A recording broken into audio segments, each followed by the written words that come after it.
The lessons from wisdom and from James are instructive, almost a manual in what to expect or hope for in a life partner or wife, and as it's described in wisdom. And in James, how to live out your life in the community of faith, and how to live out a righteous life. The wife, who is described in wisdom, is, gosh, ideal, so many ways. This is to be desired, to have a partner such as this. In the gospel lesson, we're in the second of three lessons of Jesus encountering with the disciples as they travel about, and the questions that Jesus is posing, or situations that he's posing, and asking the disciples and then offering an instruction. This is very typical of Jesus. Mark, in his writing in the Gospels, Mark insists that faith consists of fortitude, strength, courage. Jesus, he has walked with the disciples, and maybe they've traveled a long way and they're coming back home toward the home territory of the Jews. They're walking through Galilee. It's a little safer. And he begins to talk about the crucifixion and resurrection and teaching them. And of course they don't understand it. It's not that they're slow. After 2,000 years of preaching about this, I think we're still just a bit slow in understanding anything about the crucifixion and resurrection. I mean, we believe it, but we don't really understand it. Well, let's not blame the disciples on that, or even ourselves. So what's in this lesson for us? Let's put ourselves where the disciples are. Peter has just really been slammed. If you remember last week's lesson, he was called Satan for what he had responded to with Jesus. Get behind me, Satan. You're not of God's will, but of man's will. So Peter got slammed. A lesson that we did not read, that's between that story and this story, is there was an attempted healing of a young boy by the disciples, and they couldn't do it. They couldn't pull it off. And they went to Jesus, he intervened, and he cured the boy and said to them something like, "You'll get it one of these days, but not right yet. You're not ready for the big time." And now this. They're insecure, and so they're walking down the road here, and Jesus must have heard them arguing, and he asked them what they were arguing about, and they were arguing about who's the greatest. Now, people that ask that are working out of some kind of insecurity. Mark didn't know that term. He wasn't a psychiatrist, but we understand insecurities. That who's the greatest? I want to be the greatest. And we even have an expression for it now, GOAT, which is an awful thing, greatest of all times. I looked at that and I said, why don't they say BOAT, best of all times? But it's GOAT. Who is the GOAT in tennis? Who's the GOAT in golf, etc.?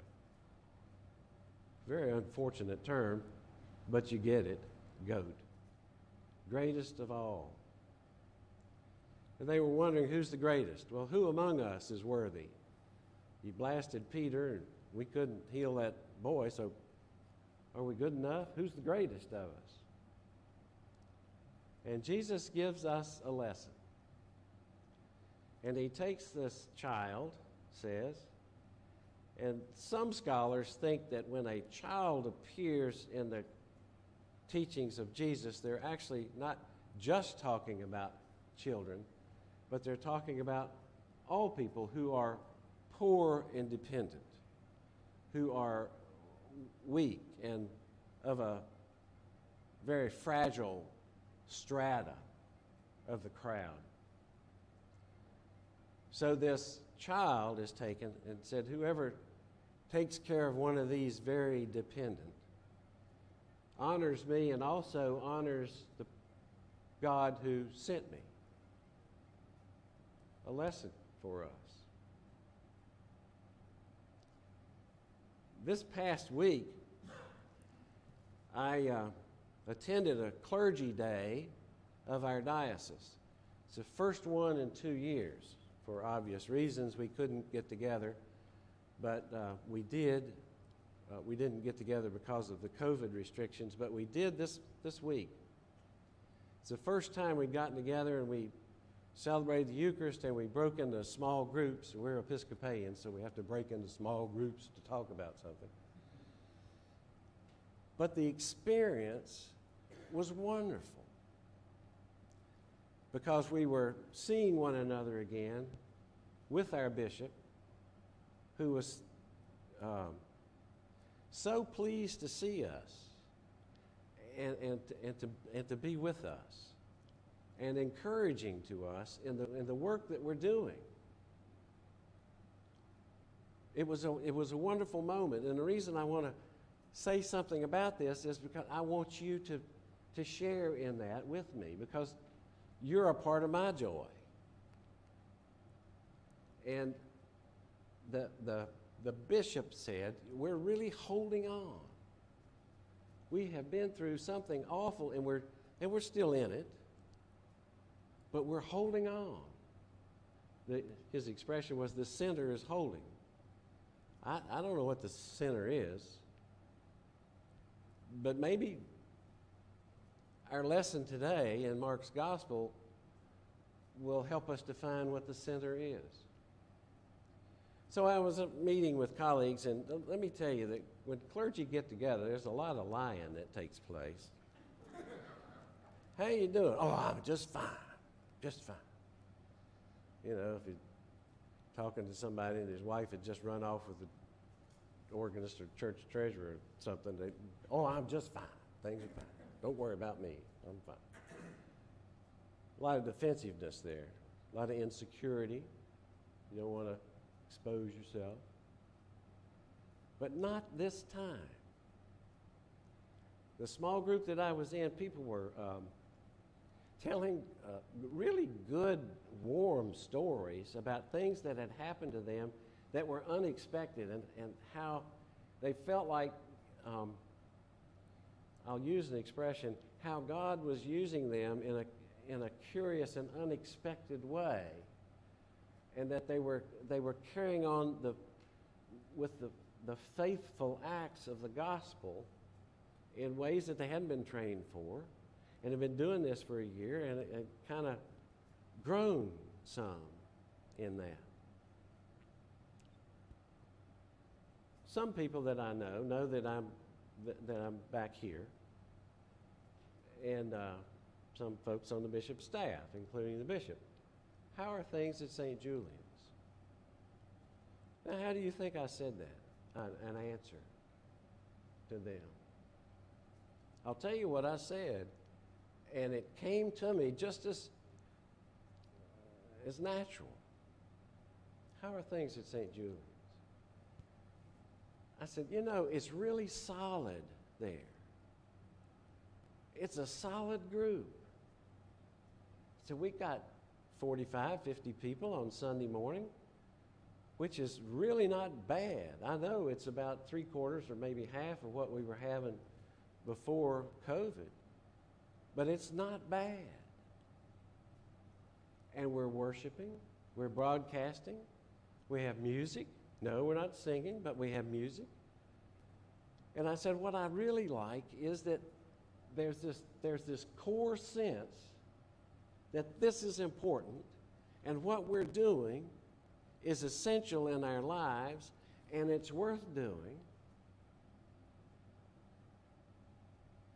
And the mood is good, and the money's good, and the ministry's good. There's 3 M's for you. You know, I've been around the church a long time, and I think the mood here is excellent. My Lord. Maybe it's because we're all scared of each other. I don't know what it is, but the mood here is good. There's a positiveness about it. And look what we've done. We fixed that daggone drain problem out there. We got a basement that's getting taken care of. The place looks great. And you're here. And I have a sense that you're smiling because I can see it in your eyes, not in your teeth. The mood is good. And the money's holding up. You'll see it's showing up in the reports in the bulletin. And that's a good sign. Faithful people are being faithful. And yeah, the stewardship campaign's coming up, and stewardship, we all know, is euphemism for we need money for the budget. And we'll get to that. But it's been solid. Solid. Now, how about ministry? Well, we had to curtail starting over for a while, but that's getting started back up. It's a bit awkward, quite frankly, because we're not sure of the space yet and don't have the basement finished, but it's coming.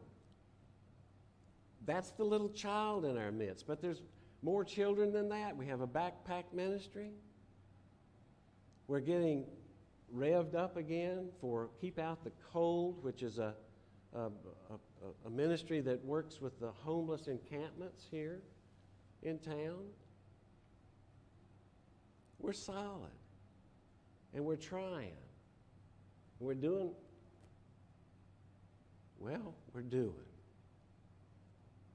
what we have in our hearts to do. We have people visiting us because they want to worship in our tradition, in a place that's engaged and active. Are we the greatest of all times? I hate that phrase. It's like nobody could measure up, you know? And the disciples kind of thinking, well, who's the greatest among us? Who will qualify? Who's he liked the most? Just insecurities. Well, maybe I'm doing this whole thing because we're all insecure. Well, let's make the most of it. What do you do when you're insecure? You get back to the basics. And that's what we're doing. So, one of these days we're going to be singing hymns in here. I just know we're going to get to that because we will.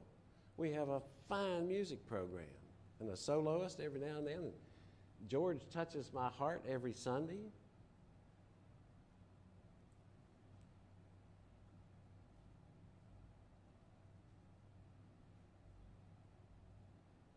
Well, a few minutes ago, 75 years ago, I was born. And this is a great gift to me as I begin my 76th year to be back, to be with you, and not just to be here, to be engaged with people who are solid. Solid. Greatest of all times? Who cares? Look what you do. Look who you are. Followers of Jesus, huh? Amen.